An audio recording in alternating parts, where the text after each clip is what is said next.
going inside the issues of our community. This is Local 12 Newsmakers. Myself, if I was safer in Iraq. You know, people were protesting the war, which is certainly their privilege and their right.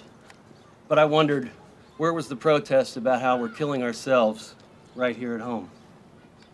Even today, we had a triple shooting in this area.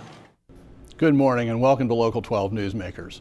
On May the 4th, Dr. Brad Wenstrup declared he would enter the race for Cincinnati mayor while standing in Findlay Market in Over the Rhine. Dr. Wenstrup is a native Cincinnatian, a doctor with a specialization in podiatry. He works at the Wellington Orthopedics group. Dr. Wenstrup is a major in the United States Army Reserve and served a tour of duty in Iraq with the 344th Combat Support Hospital, which was stationed at Abu Ghraib prison in Baghdad. Since his return in 2006, he has spoken about that service in a number of local venues. A reminder, the race for mayor of Cincinnati is contested in two phases. On Tuesday, September the 15th, all the candidates run against each other in a primary. The top two vote getters, no matter what their party identification, it could be a Democrat and a Republican, two Democrats, two Republicans, a major party candidate and an independent, then face off against each other in the November general election. I am joined this morning by Dr. Brad Wenstrup, candidate for the mayor of Cincinnati. Brad, welcome to Newsmakers. Thanks, Dan. And given the fact that you're a doctor by background, yes, sir, and that you've never run for public office before, why did you declare for mayor at this particular time? What was it that drew you to that? Well, I've always been looking for an opportunity to serve the community in other ways. I joined the Reserve in 1998. I didn't know money for school. It was just something I felt I wanted to do and needed to do to serve my country. Since I've been back, I've given several talks about service, the importance of service, and I just look at this as another chance to serve. And people came to me asking me to do it, felt that we needed more leadership, something they thought I could provide. So I decided, sat down with family and friends, that this would be the right thing to do. I grew up in Cincinnati. It's my home. It's a place I love, and I'm willing to go to work for it. Now, in the direct election of the mayor, even though this first phase is something of a field race, ultimately it becomes a head-to-head race, and since the incumbent is running, you say you think you could give better leadership. What is it about the performance of Mark Mallory as mayor that you think you could do better? What is it that you're not happy with? Well, some are more into image, and I want to be consistent with substance. Leadership is important. People count on you to be there for them. You could take, for example, the instance with the jails or the ankle bracelets, and the response is, that's the county's issue. Well, if I'm the leader of the people of Cincinnati, I'm going to try and find ways to make them safer. And I think that we can do that. But that's the idea of leadership to me, to get involved. The mayor's job is fairly well defined, but you're a bully pulpit in many ways. And you can make things happen in other areas and not just say it's someone else's job. Well, now, to be clear on this, it was, 18 years ago that the city moved all the jail facilities over to the county, recognizing that from a financial point of view, that's where it belonged, and that was the same thing with the University of Cincinnati, which was once a city university, it became a state university.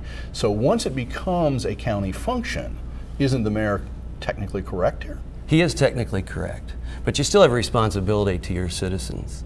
And if you have an opportunity to work with the county, to merge with the county, to make something better, to me, one of the highest priorities is safety. And so you have to find ways to work with the county on that. So what would you support in the area of safety? And that was the soundbite we pulled here from your, on May 4th, when you declared for mayor, you were standing in Over the Rhine. What would you do to improve safety? I would like to stop the cycle of recurrent offenses. You don't want your prisons to just be a warehouse. You'd like to put out a product. Basically, the people that have spent time in jail or can avoid jail by bettering their lives, finding ways to get them back into society without crime. There's programs like Bond out of Los Angeles, Reverend Jesse Lee Peterson, who rehabs young men into becoming a productive part of society. That's an important part of stopping the cycle of crime that we have. On a short-term basis, perhaps right now, if we don't have the jail space, which we don't, then let's do something like the ankle braces, but also incorporate other programs. The Sheriff's Department also has PACER, which is run by David Fulcher, or he assists in that. And that's another opportunity for people to break that cycle of recurring crime. It's got to be like Groundhog Day for the Cincinnati police, where they keep arresting the same people over and over again. So do you favor the city using some of its resources to buy more ankle bracelets as was proposed by Leslie Giz? I do at this time. You would yes. have supported that? Yes, I would. Okay. And would you support another attempt to build a jail, even though it's been voted down twice? I think we need to look into that. Again, I don't want our jails to just be warehouses and then eventually turn people out that aren't able to contribute to society. So I think it's a twofold issue. Although I think we probably do need some more jail space, keep some people off the streets, I want those people, when they return to the streets, to be a part of the city of Cincinnati. The last proposal for a new jail also included money for a lot of rehab and prevention programs. Did you support that proposal? I do support that portion of the proposal for sure. I think that that's a very important part. Otherwise, you keep getting the same thing over and over again. You know, at your announcement, and we used that soundbite, you were standing in Over the Rhine.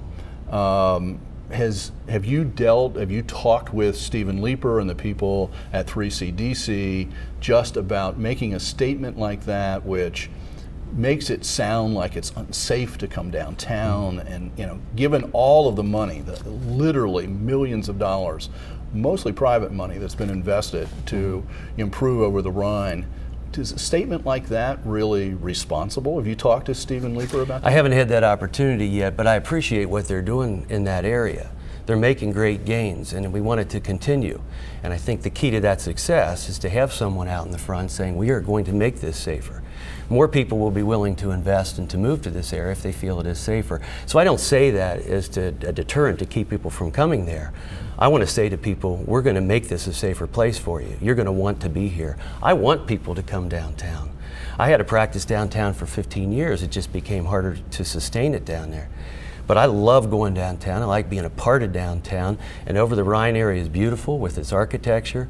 I lived in Chicago for a while. An area like that would turn immediately. But the key is safety. So I want them to know I'm on your side. I want to make this a better place for you. One of the things I think, I've been trying to read about what you've been saying, I think you've been critical of the streetcar proposal. Yes, sir. And one of the arguments for the streetcar is, well, a couple of things. One is not primarily transportation, it's primarily about economic development. And secondly, it puts more people on the streets, which in fact is a safety measure.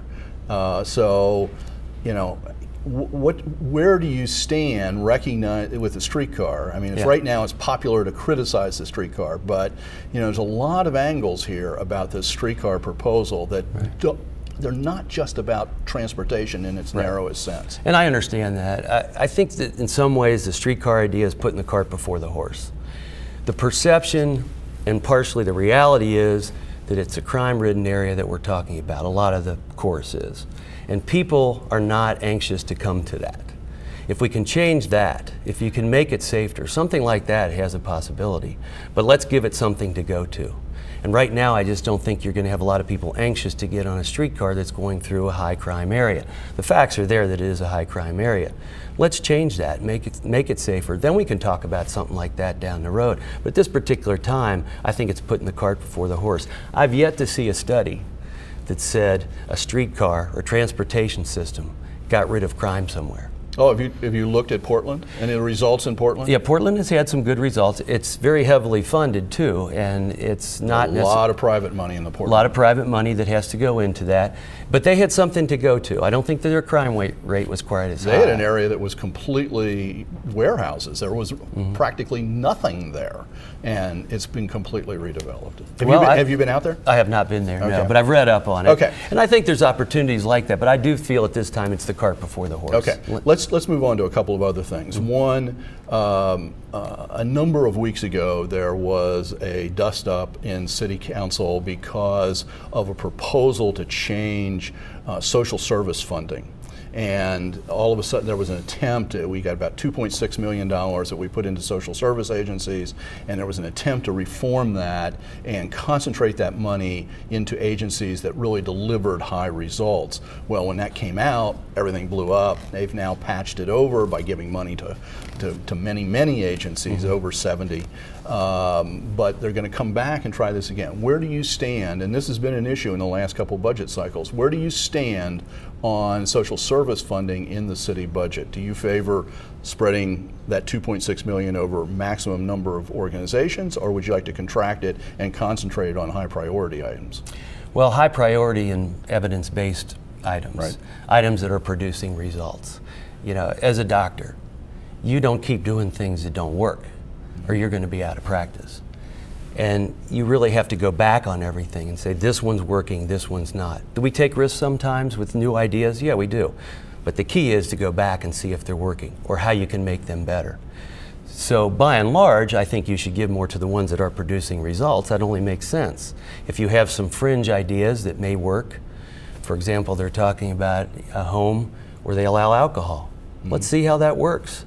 That may make a big difference rather than being out to in the street. homeless group. Exactly. Yes. Being out rather than being out on the streets, you have an opportunity to be around people that are trying to encourage you to make a difference in your life. Let's see how that goes. We may 2 years from now say, boy, that isn't working. We got a bigger problem. Or we might say, this is beautiful. How many people are not drinking? Okay, so you're sort of tending towards the approach which council did take, which was to concentrate on high priorities. But then when agencies found out they weren't going to be funded, there were people in City Hall crying, there were people complaining, and that's where the leadership comes from, and that's what you raised before. Somebody has to be able to stand up at some point and say, nope, this is the way we're going to do it. Do you think you can do that, or do you have to prepare people in a different way? What's got to be different in order to get that done? Well, the leadership is a part of it, there's no doubt about it, but you want to go back to evidence-based. If you have groups who are saying, well, we want money for this and that, you've got to compete. Show me how you're making a difference. I appreciate that people want to get involved and want to make life better for others, but show me some results. Quit throwing good money after bad. And I think there's a lot of things we could do. We have a lot of talented people in this city, people that care about each other. We have a lot of natural resources in this city.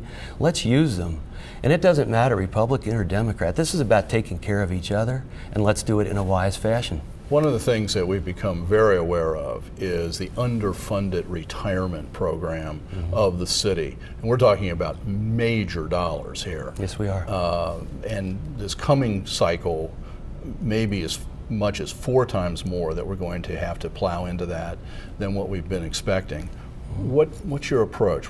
Given our economic downturn, what is it that you think we should be looking at in terms of the retirees of the city? Well, first of all, we owe them.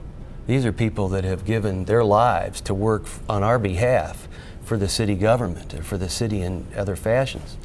And now their money has been taken for pet projects and gone other places. That's immoral to me. If a broker does that, he goes to jail. If he takes your money that you've put away and he decides he's going to build a swimming pool in his backyard, that's not quite right. I use that as an example. No one's put a swimming pool in. Yeah, but you know what I'm talking about. Yeah, you know what I'm talking about. That's not a reference to anyone in what particular. Are you talking about? What pet projects do you think have diverted money from the retirement fund? Well, we certainly have taken money from the retirement fund, which is by law required, and put it into other things that were optional. Let's just put it that way. And so I think we owe that to the people to get that money back for them. Now the economic downturn hasn't helped things because everybody's fund has gone down even more. So certainly we have to explore the ways that we're going to get that money back. Are you willing to entertain the idea that retirees would have to pay more for health insurance than they currently pay, or that there would be a slower growth in the retirement account, retirement benefits, or longer before they can retire? Are you willing to look at those sorts of things? I'm willing to look at it as if it's a way of saving the situation. I don't think it's necessarily fair to the retirees that they're even put under that burden, because that was their money that they put away. That was a promise made, not a promise being kept. But I'm willing to look at those, and I think that they may look at it and say, well, if that's all we're going to get, if this is the only way it's going to work, we're going to take it. You know, it's the lesser of two evils, right? Well, we're basically out of time. You've got a long summer of what I suspect are church festivals and out there meeting people, and first time on the campaign trail, which I can guarantee you will be interesting. For more information about Dr. Wenstrup and his campaign as it develops, you might want to check out his website, wenstrupformayor.com. And thank you for being here this morning. Thanks for having me here. And you will be back. I will be back. Thank you. Stay tuned. After a short break, we'll be back.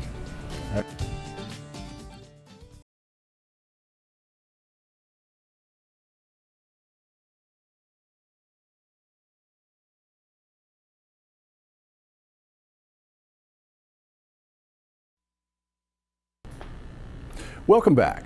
Where we are going in 2009 and 2010 is very murky, but where society and the economy are going over the next decade is much clearer.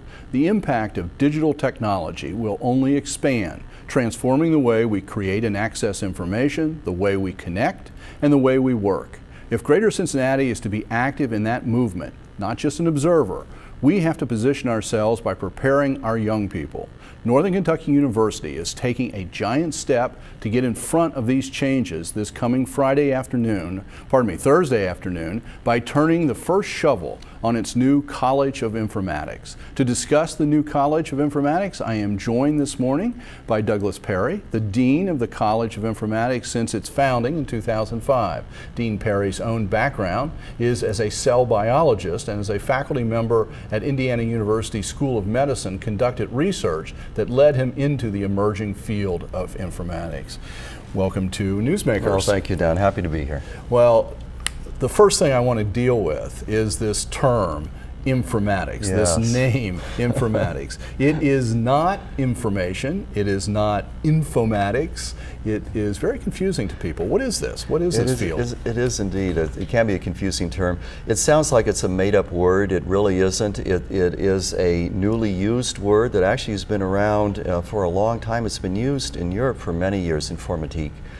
Informatics really, the way it's come to be used here in the United States over the last 10 years or so is you can think of a spectrum of all things digital, the use of digital technology in the arts and the sciences and the professions, the study of that digital technology, the advancement of it, the study of the impact of that digital technology, the use of that technology. Put that all together, and that's informatics. So you come out of a science background. Yes. And so informatics has applications there, business background, applications there, communications, applications. So all of it's a multidisciplinary sort of approach to things. That's right, and people who get into informatics, who have gravitated towards informatics, come from every possible background, from art to law to medicine, science, and of all things, believe it or not, computer science and information technology. They're very interested in informatics in many, many ways. Are there other colleges of informatics in the United States, or Very is NKU few. on the front edge of this? It really is on the front edge. There are very few. Even now, the first School of Informatics in the United States was formed in 1999 at Indiana University, and even now, 10 years later, there's really only about under a dozen true schools or colleges of informatics in the United States. There are a lot of programs here or there, but it's very difficult for a university to start a brand new college. I think that's the biggest problem. Well, let's take a look at this new building that you're going to build to house the college. And here is sort of an exterior. And one of the things that fascinates me, and this is sort of an evening view elevation, but the wall to the right is called an electronic recognition wall. What does that mean? Well, really, that is a wall that is on something that's even more special than that. The recognition wall basically will be a wall. The building will recognize people who come in. The building will be alive. The building will respond to people based on the context of why they are there and their purpose for being there, who they are. And we could talk about that technology another time. But really that whole bowl over there, that glass bowl with the wall inside that you see, the real heart of this building is the digitorium, and that wall is on the digitorium, which is inside that bowl. And we're going to get to that in a second. Okay. And we have an image of the Commons, which is an interior of the building. Let's just take a look at that for a second. Yes. And again, and I love a term that's in this plan. It's referred to as having a genius bar. Now, you were just catching me up that this isn't original, but what's the function of this? The whole notion of the Informatics Commons is going to be a natural gathering place, an attractor for people, where when they come into the building, when they step into the building, they're instantly going to be aware that there's something very, very special about this building. Not the design, but although the design will be astoundingly different, but the function of the building. They'll be aware that the building has an intelligence, that the building can respond to who they are and where they are. The function of the Genius Bar is really like at an Apple store. It's a place where technology can be conveyed and helped. But we're going to have a whole area there. There's going to be an espresso bar. This is going to be a friendly environment where students and other people are going to naturally want to come in and congregate and participate in what's going on inside the Center for Informatics. Now let's get to the real core of this building, and you mentioned it before, and that is the digitorium. Yes. And we have, in effect, a schematic that cuts the building down the center, and the digitorium is the section off to the right. That's right. Okay, digitorium, all right, digital, digitization. Digital auditorium in a way. However, it is not merely an auditorium with digital technology in it. There are many wonderful auditoriums out there in our region, of course, that have all kinds of wonderful digital technology that sort of helps what goes on in the auditorium. The reason why we're calling this a digitorium is because we are going to use digital technology in an entirely new way, in a way that doesn't really exist anywhere in the greater Cincinnati area. For example? Well, it's going to start with a large basketball court-sized floor, half of which will have raised seats. It can be raised so we go to a half court. We can have those seats go down so it's an entire court. We'll have, therefore, an open space which can be used. We can bring in equipment and we can simulate many, many different sorts of things. We can have the seats raised where we have standard viewing of events that are going on in the front of this room. The main heart of that digitorium is going to be a barn-sized wall that will be ultra high definition, that can present images in real time that first of all, it can be passive images like a standard screen, except viewed large. We're going to have 3D capabilities, so we can see 3D images. We could have 3D film festivals there. Those are pretty obvious sorts of things. But also in a business application, is this the sort of thing, I hear businesses now talking about the need to not fly their people all over the world for conferences, for a 2-day conference in San Francisco or someplace, but to be able to really link them not only visually through cameras, but also through sort of Second Life, where people are meeting and they have their avatar. Right, a virtual world. A virtual world. There will world. indeed be some of that. Now, the digitorium can be used in standard business applications for simulations. For example, we can create a network operations center there. And we could do things with that NOC, as it's called, that are entirely impact-free. So we could create a global network operations center. Then we could have teams of people working on fixing the center, on breaking the center, on intrusion. So we can have workshops, we can have courses in there, we can have conferences going on in there. It's really limited by the imagination what people will be able to do with this space. I want to make the point too that part of the college is you have a unit that reaches out to the community and helps the community accomplish some of its technological needs, goals as well. Is that correct? That's true. It's called the Infrastructure Management Institute, or the IMI. And the IMI is our business outreach arm. It's the way that we provide our talent and our abilities out to the community, and the community is able to link with us for their needs. When I was at the Museum Center, we hired the IMI to do a website for us, and a portion of our website for a special exhibit. And it was great because you get to work with very talented faculty and students. That's right. It's really a fun sort of thing. This is a very interesting sort of press the edge building type of thing. We have a map here of how it fits into the future campus of NKU, but not just the map so much. What's this going to do for NKU? I mean, this is not just another building. This is a whole different concept. What's this going to do for NKU? Because of the purpose of the building. The building itself has been designed from the ground up for all things digital like that doesn't exist anywhere in the region. So the original intent and purpose of the building transcends the College of Informatics itself. It includes the entire campus, the entire university, but it transcends the university itself to reach out to the community. It will provide a venue in terms of research, development, experimentation, education, instruction, presentation, performance that doesn't exist anywhere in the greater Cincinnati region at all. This is amazing. I want people to know about this. If you'd like to read the entire proposal on the new facility, the report, or learn more about the programs of the College of Informatics, check out the website at http:// to, let's see, where in the heck did that go? And edu. And the groundbreaking is this Thursday, May the 28th at 4:30, begins in the Student Union Ballroom, and then the groundbreaking itself follows after that. Thank you for being here this morning. Well, thank you very much, Dan. And thank you for making Newsmakers a part of your Sunday morning.